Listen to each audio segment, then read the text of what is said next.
ஆண்டவராகிய இயேசு கிறிஸ்துவின் ஈடு இணையற்ற நாமத்தினாலே இந்த மாலை வேளையிலே சிந்திக்கும்படியாக எடுத்துக்கொண்ட ஒரு தலைப்பு என்னவென்று சொன்னால், 12வது வசனத்தை யாராவது வாசியுங்கள். 12வது வசனத்தை வாசிங்க. தாழ்ந்திருக்கவும் எனக்கு தெரியும், வாழ்ந்திருக்கவும் எனக்கு தெரியும், எவ்விடத்திலும் எல்லாவற்றிலும் திருப்தியாயிருக்கவும் பட்டினியாயிருக்கவும் பரிபூர்ணமடையவும் குறைவுபடவும் போதிக்கப்பட்டேன் என்று சொல்கிறார். அப்படின்னா இன்றைக்கு நாம் இந்த மாலை வேளையிலே அப்போஸ்தலனாகிய பவுல் சொல்லுகின்ற வார்த்தையை தான் இப்போ நாம் தியானிக்கிறோம். அப்படியானால் அப்போஸ்தலனாகிய பவுல் அவருடைய மிக முக்கியமான ஒரு காரணத்தை தான் இந்த மாலை வேளையிலே சிந்திக்க போகின்றோம். என்னவென்றால், இந்த வசனத்தினுடைய நடு பகுதியிலே இருக்கின்ற ஒரு வார்த்தை, திருப்தியாய் இருக்கவும்.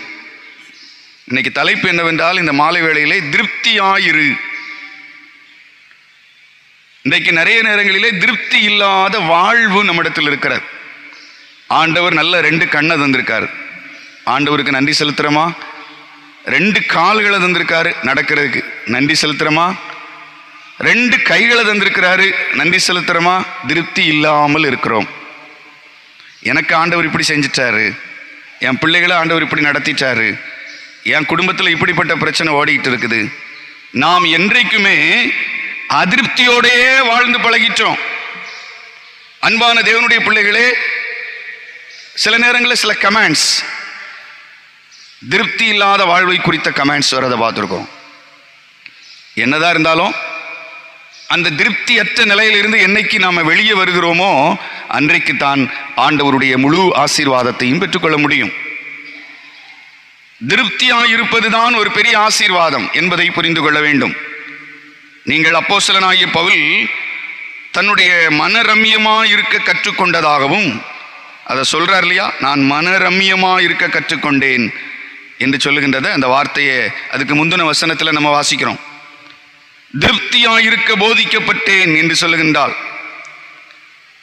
தமது நிருபத்தில் எழுதும்போது மட்டுமல்ல, அவர் எல்லாவற்றிலேயும் திருப்தி அடைந்ததை போல மற்றவர்கள் இருக்கும்படி போதும் என்கின்ற மனதுடனே கூடிய தேவ பக்தியே மிகுந்த ஆதாயம். எங்க சொல்றாரு?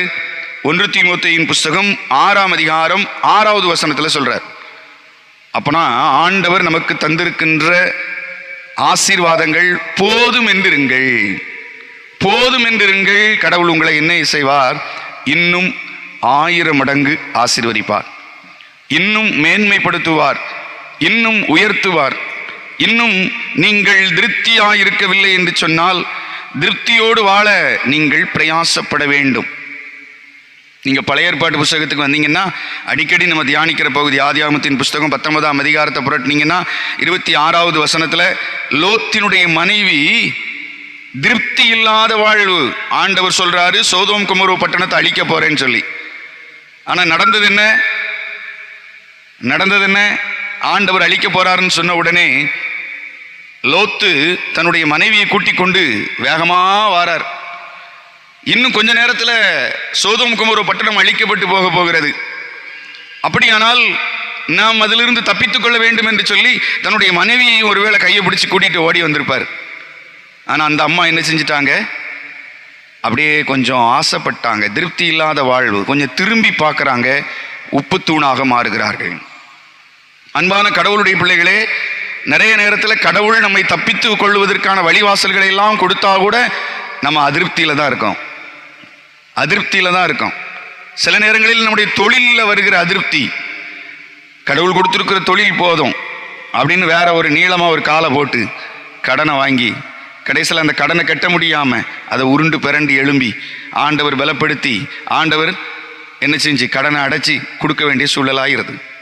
நிறைய நேரங்களில் அப்படித்தான் நாம் என்ன செய்கிறோம்? திருப்தியற்ற வாழ்வை இன்னும் நாம் என்ன செய்கிறோம்? அதை ஃபாலோ பண்ணி கொண்டே இருக்கிறோம். அன்பான கடவுளுடைய கிடைச்சா நல்லா இருக்குமேன்னு சொல்லி திருப்தியற்ற வாழ்வு. இன்னைக்கு நிறைய பேருக்கு அப்படித்தான். ஆண்டவர் என்னை ஆசீர்வதித்திருக்கிறார், நம்மை ஆசீர்வதித்திருக்கிறார். ஆனால் நம்ம என்ன செய்கிறோம்?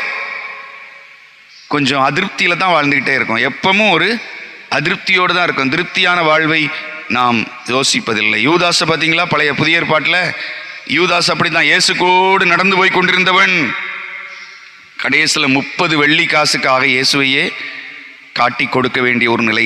அதிருப்தி, திருப்தியான வாழ்வு இல்லை. எவ்வளவுதான் ஆண்டவர் பணம் கொடுத்திருந்தாலும், சுகம் கொடுத்திருந்தாலும், ஜீவன் கொடுத்திருந்தாலும் திருப்தி இல்லாத வாழ்வு நம்மை என்ன செய்யும்?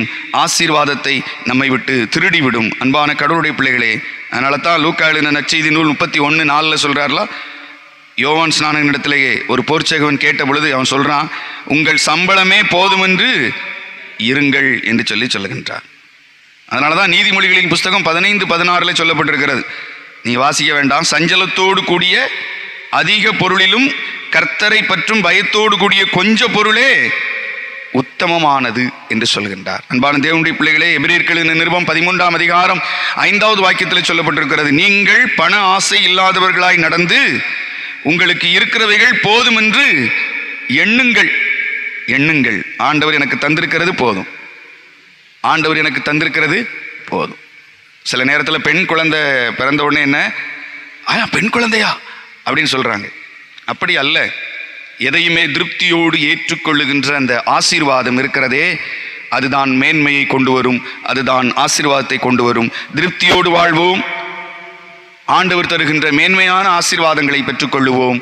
கடவுள் நம்மை ஆசீர்வதித்து மேன்மைப்படுத்தி வழி நடத்துவாராக. ஆமென்.